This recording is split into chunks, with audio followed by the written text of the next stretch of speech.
வணக்கம், நான் ஆர்என் சிவானந்தன், கொழும்பு பங்கு பரிவர்த்தனையிலிருந்து இன்றைய சந்தை தகவல்களுடன். இன்று கொழும்பு பங்கு பரிவர்த்தனையில் கொடுக்கல் வாங்கல்கள் நிறைவடையும் போது நேற்றைய தினத்தை விட அனைத்து பங்கு விலைச்சுட்டியானது 3.55 புள்ளிகள் சரிவடைந்து 7114.83 காணப்பட்டதோடு S&P ஸ்ரீலங்கா 20 விலைச்சுட்டியானது 3.88 புள்ளிகள் வீழ்ச்சியடைந்து 3891.82 காணப்பட்டது.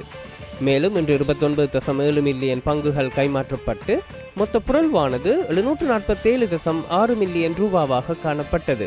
இன்றைய மொத்த சந்தை மூலதனவாக்கம் 3022.7 பில்லியன் ரூபாவாகும். இன்றைய வியாபார நாள் நிறைவில் அதிகரித்த விலை அசைவினை எஸ்எம்பி லீசிங் வாக்குரிமையற்ற பங்குகள், பிம்புட்ஸ் Finance, Sunshine Holding, Laxapana Batteries மற்றும் ஹியூஜே இன்டர்நேஷனல் ஆகிய பிணையங்கள் கொண்டிருந்தன. அதே நேரம் அதிக விளைச்சரிவினை Vidullanka, Blue Diamonds, FLC Holdings, மலையன் பிட்ஸ் மற்றும் ஆபிகோ இன்சூரன்ஸ் ஆகிய பிணையங்கள் கொண்டிருந்தமை குறிப்பிடத்தக்கது.